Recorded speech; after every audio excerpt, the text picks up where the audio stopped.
de apoyo este sábado a los vecinos de La Palma afectados por el volcán de Cumbre Vieja. Los Reyes han presidido este homenaje junto a Pedro Sánchez y varias autoridades autonómicas. Un cuarteto formado por Raúl Bermúdez, Yanira. Muy buenas noches. Los presidentes de los gobiernos regionales están hoy en La Palma. Los han visto participando en ese acto de homenaje a los afectados por el volcán. Todo un día antes de la conferencia de presidentes que será mañana presencial allí. Sobre la mesa, la superación de la crisis provocada por la pandemia y la gestión también de los fondos europeos. Daniel de la Fuente. Sí, un homenaje por la ejemplaridad que el pueblo de La Palma demostró durante esos 85 días que duró la erupción. Como dices, presentes numerosas autoridades y también representantes de la sociedad civil en un acto emotivo que han clausurado los reyes, concretamente el rey con un discurso. Ya mañana los presidentes autonómicos se volverán a ver las caras en esa conferencia en la que también hablarán de cómo abordar esa llegada de refugiados ucranianos y también de cómo hacer frente a la subida de precios, a esa crisis energética acentuada por la invasión rusa. Las tropas rusas siguen su avance hacia Kiev. Ya están a unos 30 kilómetros de la capital. Mientras los ucranianos resisten como pueden. Putin amenaza. Los europeos lo pagarán caro si deciden optar por la independencia energética del gas ruso. Continúan las muestras de solidaridad con el pueblo de Ucrania. Aquí en Burgos una manifestación está recorriendo la principal vía de la ciudad a favor de Ucrania y en unos minutos llegará aquí donde se va a leer un manifiesto.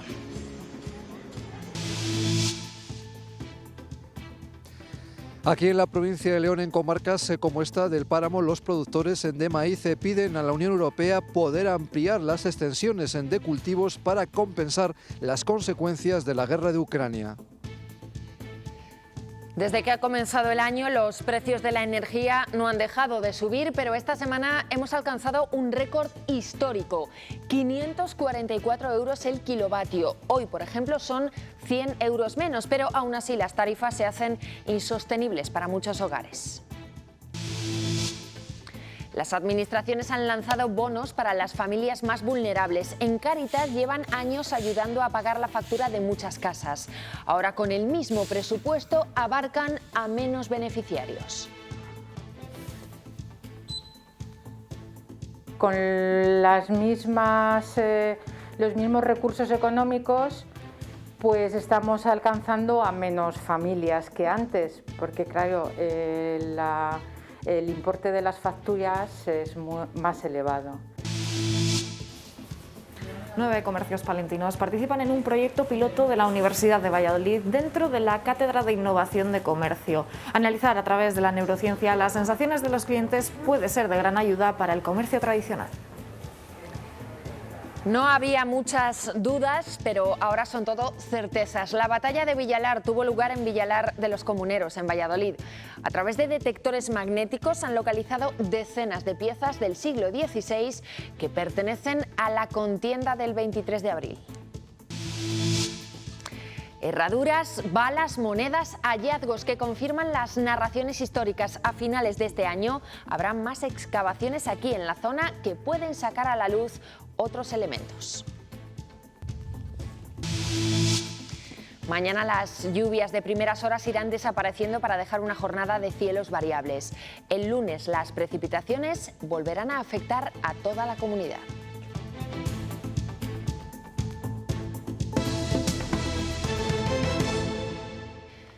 El precio de la electricidad no ha dejado de subir en lo que llevamos de año. Vamos a ver aquí la evolución de los últimos meses.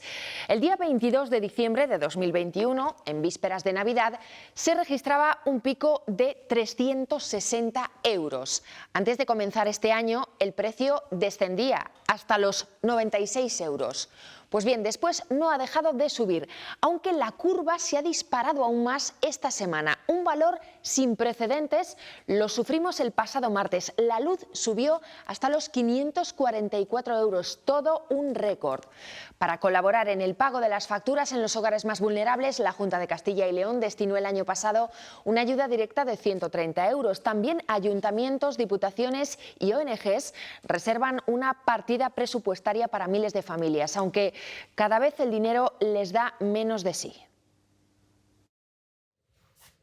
El incremento del precio de la luz y la repercusión en el coste del gas que puede tener la guerra en Ucrania pone en jaque a las ONGs que venían ayudando a muchas familias. Con los mismos recursos económicos, pues estamos alcanzando a menos familias que antes, porque claro, el importe de las facturas es más elevado. Cáritas hace frente a las facturas de los más vulnerables. En lo que llevamos de año en Valladolid se han empleado casi 8.000 euros, de los que se han beneficiado 42 familias. El año 2021 fue una inversión de algo más de 50.000 euros y este año es posible que esta situación se incremente. En la calle son muchos los que intentan paliar esta subida de la energía. Cerrando calefacciones y apagando la luz.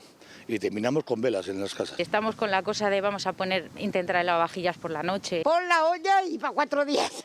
Digo, pero si lo hago y ahora procuras poner la luz más lo mínimo posible, pero así todo hay que hacer las cosas. Aunque por mucho que se intente, no siempre es posible. Lo que es necesario lo tenemos que hacer de todas maneras. No puedo evitarlo, tengo gente mayor y enferma en casa, no puedo hacer otra cosa.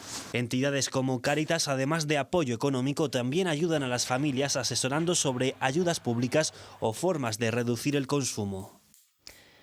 La subida imparable del precio de la luz no solo vacía los bolsillos de las familias, también de los autónomos. Las empresas hacen reajustes para seguir ofreciendo sus servicios, aunque hay partidas en las que no pueden apretar ya mucho más. Soraya García.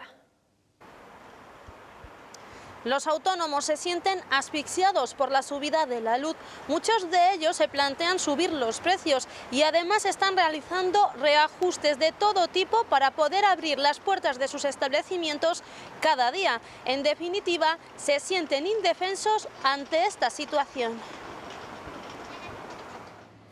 En este restaurante del centro de Ávila se las han tenido que ingeniar para seguir dando servicio a sus clientes. Es tiempo de reajustes para hacer frente a la factura de la luz. Cerramos, por ejemplo, domingo noche, lunes noche, martes y miércoles por la noche para ahorrar un poquito. Porque el recibo de la luz se ha duplicado en muchos establecimientos hosteleros y en peluquerías como esta, incluso la subida es de más del 60% en los últimos 2 meses. En un momento dado, pues hay que ajustar los horarios, hay que reducir jornadas, hay que solicitar un ERTE. Y en esta óptica, la última factura ha alcanzado los 600 euros. Ya están tomando medidas. Reajustar horarios de escaparate, de maquinaria no podemos, porque las maquinarias que tenemos encendidas son las que tenemos que tener encendidas todos los días. Una situación insostenible, dicen, si no se pone ningún remedio. Que el Gobierno toque mucho el IVA para que se pueda ir soportando esto. Medidas que se consideren necesarias en el Gobierno, pues para que, por supuesto, podamos seguir trabajando. Y es que tenemos una subida no solamente en la luz, en la electricidad, va a venir ahora una subida de gas. De momento, la única solución es apagar la luz. Pues una de las soluciones a la carestía de la luz pasa porque el gas deje de ser determinante en el precio de la electricidad, pero es una medida que solo puede adoptar la Unión Europea en su conjunto. Pedro Sánchez confía en poder convencer a sus homólogos para hacerlo en la cumbre que celebrarán el día 24. El que tenemos que reformar el mercado energético. Tenemos que desacoplar la evolución del precio del gas de la evolución del precio de la electricidad. Yo me llevé la sensación de que sí que podemos sacar adelante una propuesta que precisamente proteja a nuestros ciudadanos, que proteja también a las pequeñas y medianas empresas y a las industrias. También sube el precio de otras materias primas. Los supermercados ya limitan la venta del aceite de girasol. El coste se ha disparado tras la invasión de Ucrania, de donde sale casi la mitad de la producción y es el mayor exportador de todo el mundo. Lo notan ya en negocios de hostelería o repostería. Fernando Orte. En obradores como este de Soria no temen un desabastecimiento, pero esta semana de manera preventiva han decidido aumentar la compra de aceite de girasol y eso que el precio por litro casi se ha duplicado en cuestión de días. Aquí emplean unos 35 litros a la semana, sobre todo a la hora de freír churros, aunque de cara a Semana Santa van a requerir más cantidad de este producto. Algo más de €1 por litro, entonces calcula, pues es una pasada. Y bueno, y sobre todo más que nada eso en el tema de las frituras. Esta semana a precio de mercado estaba solo 30 céntimos más barato que el aceite de oliva. Entonces es mucho más interesante trabajar el aceite de oliva de forma generalizada que el aceite de girasol hoy por hoy. Ha subido más de 2 euros lo que es una lata de atún.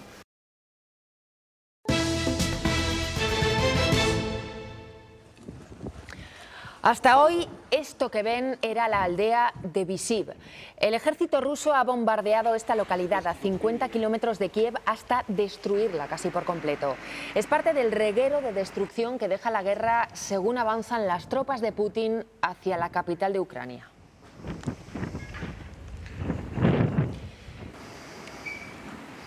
Están rodeando ya la ciudad por 3 flancos diferentes y se combate a solo unos 25 kilómetros de allí. El alcalde de Kiev pide a la población que haga acopio de víveres y de comida ante un ataque que prevé inminente. Mientras el gobierno ucraniano ha conseguido enviar ayuda a la situada Mariupol con un corredor humanitario. El ejército ruso ha difundido estas imágenes de sus paracaidistas avanzando en un aeródromo ucraniano, aunque no ha precisado su ubicación exacta. Lo hace para elevar la moral de los suyos mientras se prepara para asediar Kiev. Aumenta la frecuencia de los bombardeos en los alrededores de la capital, como este contra una base aérea en Basilkov. Los civiles también siguen huyendo de Irpin, con las columnas de humo de las bombas de fondo. Rusia se está aproximando a Kiev desde 3 flancos y sus tropas se encuentran a unos 25 kilómetros. El ejército ucraniano de momento les está conteniendo, aunque llega el gran convoy militar ruso y toma posiciones.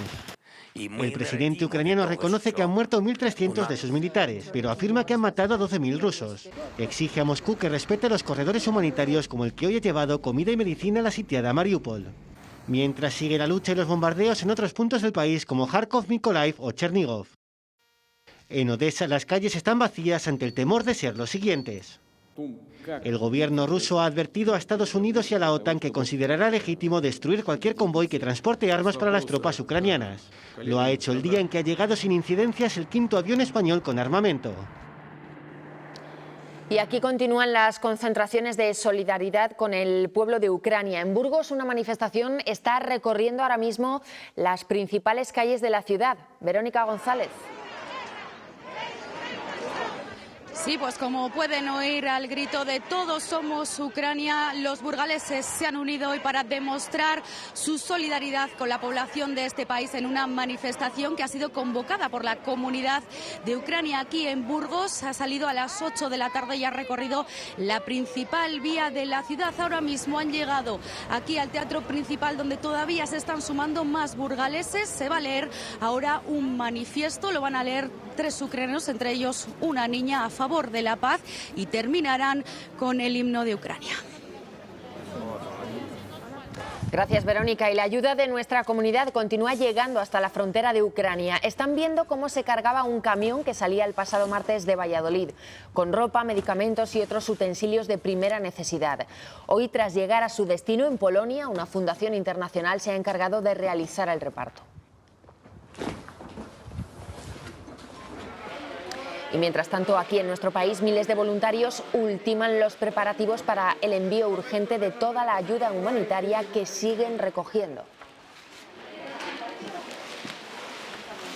Dedicación y esfuerzo de centenares de voluntarios que preparan y clasifican los envíos de ayuda a Ucrania.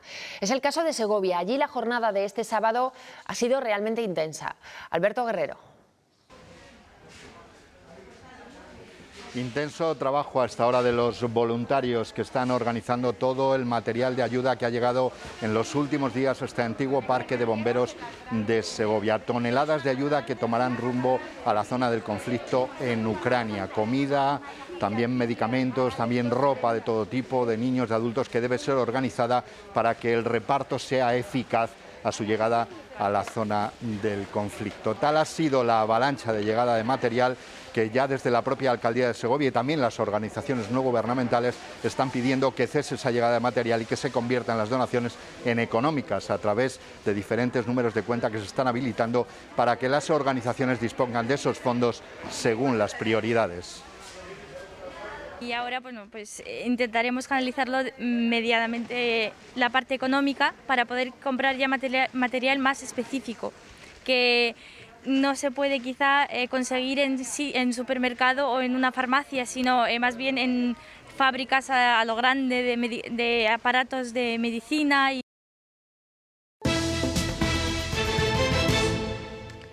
Después de haberse suspendido forzosamente por la invasión de Rusia a Ucrania, hoy, 2 semanas más tarde de lo previsto, ha tenido lugar en La Palma el acto de homenaje a los vecinos de la isla. Han participado numerosas autoridades y representantes de la sociedad civil. También han estado todos los presidentes autonómicos, menos el catalán, en un acto que ha cerrado después el rey. Vamos a La Palma en directo. Daniel de la Fuente. Sí, en este claustro del convento de San Francisco, en Santa Cruz de La Palma, ha tenido lugar ese acto de homenaje por la ejemplaridad del pueblo de La Palma. A eso de las 5 de la tarde, hora canaria, comenzaba ese acto con el himno de España. Posteriormente se proyectaba un vídeo recordando todo lo sucedido y después 3 niños, en representación de los 3 colegios que quedaron sepultados por la erupción, han leído una declaración institucional previamente aceptada y acordada por el Consejo de Ministros. El rey ha cerrado ese acto con un discurso en el que ha querido acordarse de la ejemplaridad, del valor y de la fortaleza de los palmeros durante esos 85 días y también de la solidaridad de todas aquellas administraciones y voluntarios que participaron para ayudar. Finalmente ha tenido también un mensaje para el pueblo ucraniano por la difícil situación que están viviendo y por esa guerra que considera totalmente injustificada. Cerca de vuestro inevitable dolor. El volcán ha puesto a prueba la capacidad de resistencia de la población, que se ha enfrentado al desafío con una entereza que sin duda se ha convertido en un ejemplo para la ciudadanía española. El presente y el futuro de La Palma nos preocupa a todos.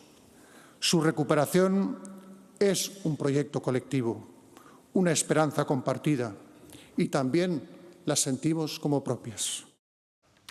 Y desde allí, desde La Palma, Gobierno y comunidades abordan mañana cómo hacer frente a la crisis energética y cómo colaborar, por ejemplo, para acoger a refugiados ucranianos. Daniel. Así es, María, esos son algunos de los temas que se han sumado al orden del día como consecuencia de la invasión de Rusia a Ucrania. A eso de las 9 de la mañana empezarán a llegar las autoridades y ya a las 11 de la mañana será cuando los presidentes autonómicos se vuelvan a ver las caras y se sienten para abordar distintos temas. Castilla y León pedirá medidas concretas para hacer frente a la subida de precios a gran escala e insistirá en esa idea de pedir un fondo COVID para hacer frente a los sobrecostes en sanidad y otros servicios por culpa de la pandemia. Esta conferencia de presidentes será la número 26. Mañana retoman la cita en la isla de La Palma, aplazada por la invasión rusa a Ucrania. El conflicto y su repercusión primarán sobre el resto de asuntos en el debate. Yo creo que sería un error que vinculáramos solo los problemas económicos al problema de Ucrania. Por supuesto que afectan, pero no es la única causa de los problemas. El Gobierno quiere intensificar la cooperación con las comunidades para la ayuda humanitaria, la llegada de refugiados, la ciberseguridad y en cómo se hace frente a la crisis económica y energética. En este borrador de acuerdo que ha remitido a las autonomías, Moncloa incide en adoptar medidas para reducir el coste energético, especialmente para colectivos vulnerables, empresas e industria. Los presidentes también llevan propuestas. Que se compense el precio del combustible. Os impostos que gravan a electricidade e o gas. Habrá que replantearse, no sé en qué términos, los fondos de recuperación. En el orden del día no están algunos asuntos que reclaman comunidades como Castilla y León. Es el caso de la falta de profesionales sanitarios, especialmente en la atención primaria. Desgraciadamente el Gobierno no ha estimado oportuno incorporarlo. La de mañana será la primera conferencia a la que acuda el presidente catalán. Pere Aragonés dice que su presencia es excepcional para abordar la acogida a refugiados. Pues desde Canarias, el candidato a la presidencia del PP, Alberto Núñez Feijóo, ha dicho en relación al acuerdo de gobierno en Castilla y León que los únicos pactos de los que quiere oír hablar son pactos con los ciudadanos. Y se pregunta Feijóo por qué tiene que pronunciarse sobre los vetos o elegir entre conmigo o sin nadie para poder gobernar. Yo estoy muy alejado del no es no. Y también estoy muy alejado de lo o me das lo que te pido o hay elecciones anticipadas. No me gusta ninguna de las dos cosas. Sobre Núñez Feijóo, el ministro de la Presidencia, Félix Bolaños, cree que ha traspasado el límites que no había traspasado Pablo Casado antes. Ha puesto en grave riesgo, dice, los valores de la democracia.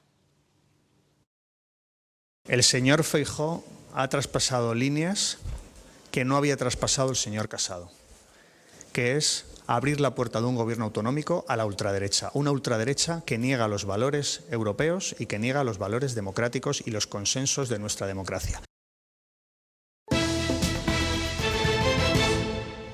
Las tasas de incidencia del COVID se estabilizan en Castilla y León y el número de muertes disminuye.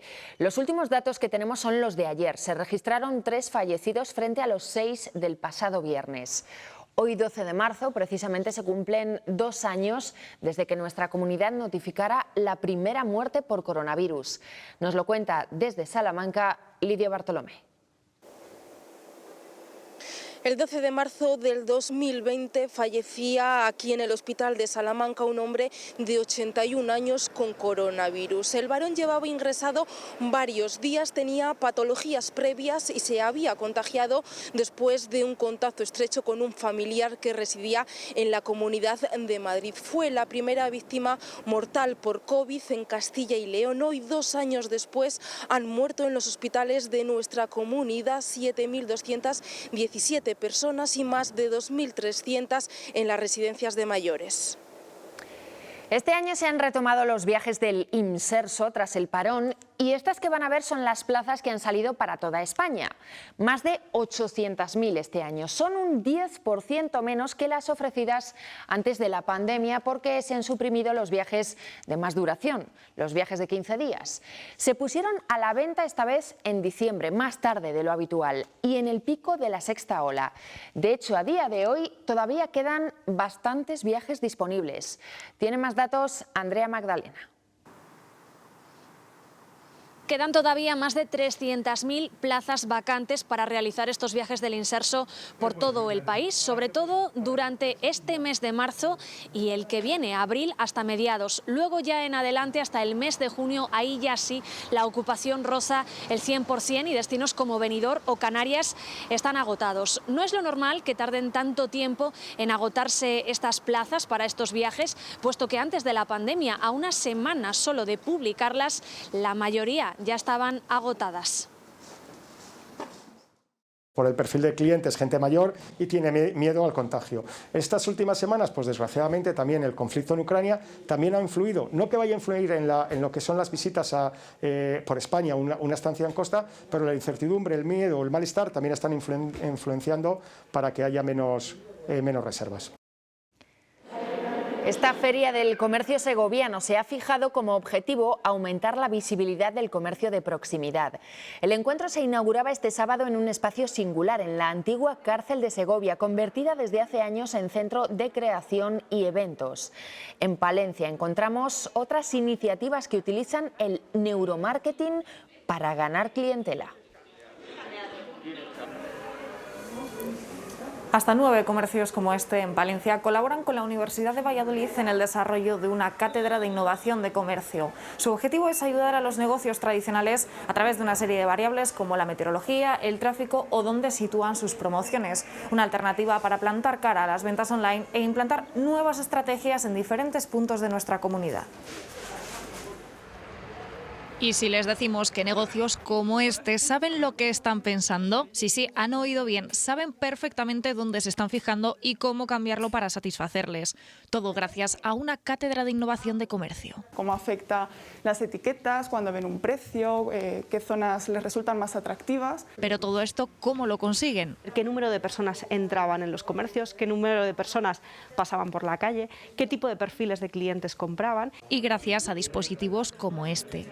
Esto nos permitía saber su nivel de atención y su nivel de emoción en cada una de las zonas, cuando cogían un producto, cuando veían un precio. Esta iniciativa, impulsada por la Universidad de Valladolid junto a Sociograph, pretende crear una plataforma de gestión de experiencia de clientes. Integrar un montón de información para que los pequeños comercios puedan tomar decisiones. De esta manera pueden dotar a los negocios tradicionales con nuevas herramientas. Temas innovadores y que de esta forma podemos reactivar un sector tan importante para el bienestar de las ciudades. Nos ha sorprendido además porque con el uso de estas tecnologías pues hemos descubierto las zonas más frías y las zonas más calientes de la tienda. Por lo menos sabemos lo que tenemos que mejorar y qué zonas tenemos que reforzar. Una experiencia piloto que ha tenido una gran acogida en 9 establecimientos palentinos. La buena temporada de producción de maíz se topa ahora con el incremento de costes que ha supuesto la guerra de Ucrania.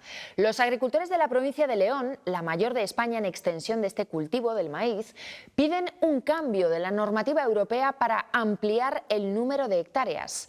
Nos lo cuenta Jesús Rodríguez.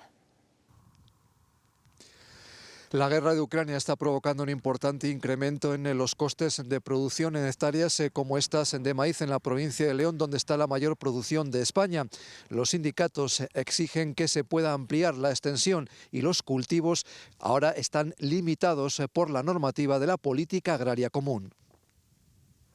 Querer y poder producir más y no poder hacerlo es la paradoja que viven estos días los agricultores que siembran cereales. Mientras los precios siguen subiendo a nivel mundial, en provincias como la de León no se puede crecer por normas de la política agraria común. Una sinrazón, ¿no? que nos están obligando a limitar algo que sabemos hacer y sabemos hacer muy bien con el maíz, ¿vale? Y que bueno, nos están implicando un poquitín el tema ecológico, que tampoco tiene razón lo que están metiendo. Por unas razones medioambientales que tampoco son fáciles de entender, tenemos que dejar un 5% de nuestras tierras todos los años sin cultivar. La campaña ha sido buena, pero se notan los efectos de la guerra de Ucrania. Principalmente es en la subida de todos los insumos, subida de fertilizantes, subida de gasóleo, no sé si tendrá un poco que ver, pero bueno, me imagino que sí, subida de herbicidas, semillas. Podríamos meter 6.000 hectáreas más de cultivo de maíz, que podrían rondar una producción de 70.000 toneladas de grano.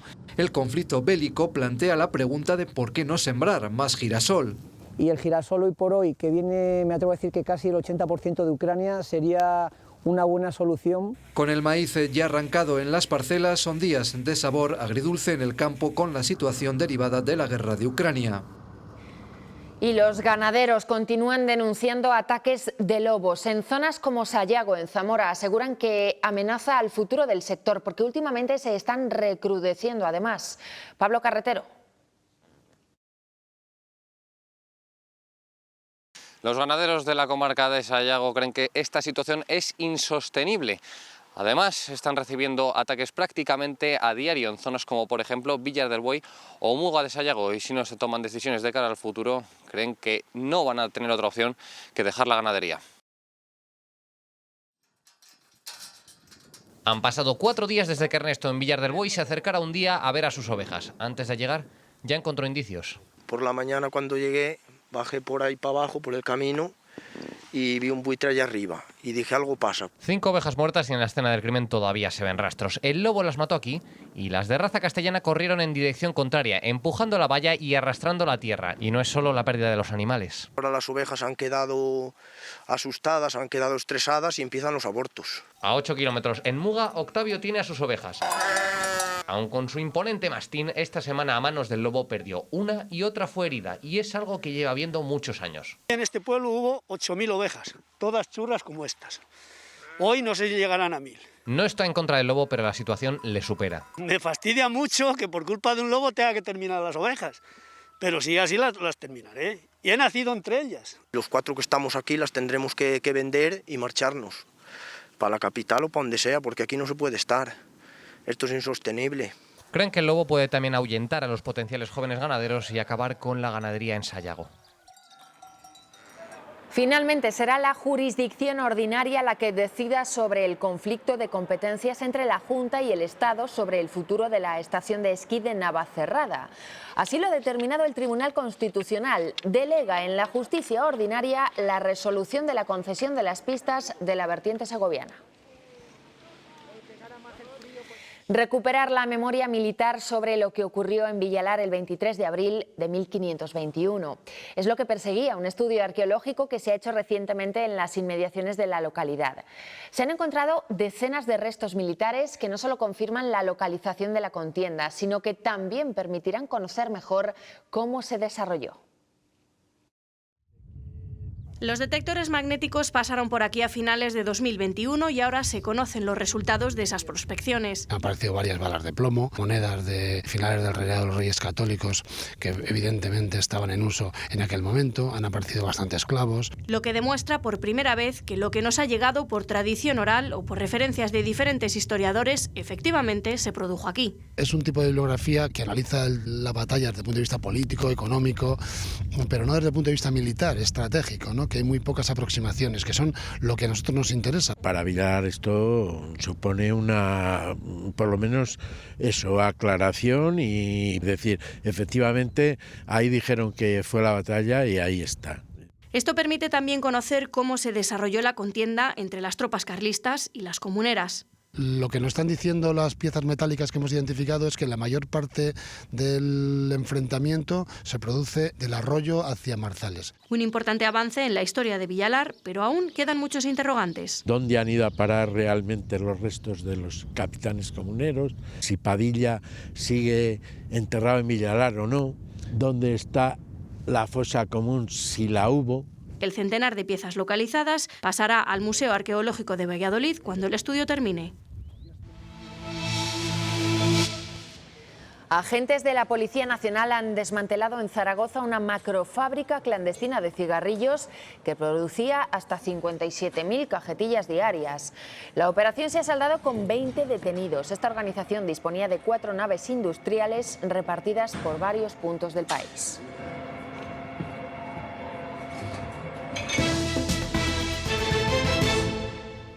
Desde anoche, Medina del Campo, en Valladolid, desempolva su alfombra roja para acoger una nueva edición de la Semana del Cine. Con más de un centenar de cintas a concurso, hoy allí se ha vivido uno de los momentos más esperados cada año, la entrega del Roel al actor del siglo XXI. Esta vez ha sido además especial. Enar Valerio. Sí, porque de hecho esta 35ª edición de la Semana de Cine de Medina entrega el galardón a Óscar de la Fuente, un actor medinense que se ha mostrado hoy muy orgulloso y emocionado de recibir el premio. De hecho, ha comentado que se esperaba casi más su nominación al Goya como actor revelación por su papel en El Buen Patrón que este Roel que acaba de recibir de manos de un festival al que vio nacer. De hecho, en sus inicios participaba como animación en las galas, actuando como figurante. Desde entonces ha participado en un centenar de producciones teatrales, varias películas y series, donde por ahora centra su futuro, ya que aún tiene 3 trabajos por estrenar. Me siento muy vivo en teatro, pero desde que he descubierto el mundo audiovisual, también me siento muy libre dentro del mundo audiovisual. Te sientes muy a gusto trabajando en audiovisual, porque es un medio en el cual te permite hacer muchas cosas que no puedes hacer en teatro. Pero en cine existe esto, que te ven los ojos, con lo cual puedes estar aquí todo el rato. Es muy bonito, es muy hermoso. Fin de semana de moda en Madrid con la Mercedes-Benz Fashion Week. Hoy ha debutado allí en la pasarela la diseñadora salmantina Feli Campo. Sus modelos vestían tejidos muy gruesos, lanas y volantes que recuerdan al paisaje charro en el que se ha inspirado. Además, diseños con finos rasos, transparencias, sedas y cristales.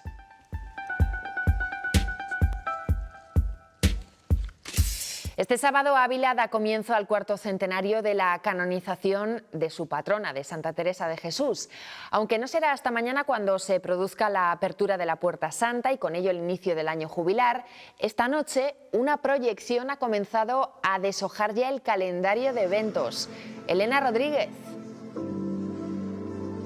Sí, así es, un auténtico espectáculo de luz y de sonido de aproximadamente unos 12 minutos de duración. En total 4 pases para que pueda verse a lo largo de esta noche. Se trata del videomapping jamás proyectado en Ávila, ya que abarca una superficie de unos 2.000 metros cuadrados, es decir, las 4 fachadas que comprende esta plaza del Mercado Chico y la torre de la iglesia de San Juan.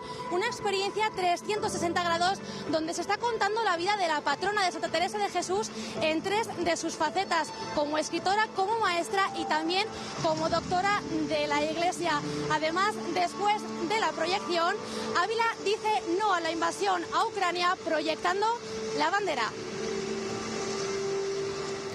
Gracias, Elena. Pues desde Ávila nos llega hoy la última imagen de este informativo.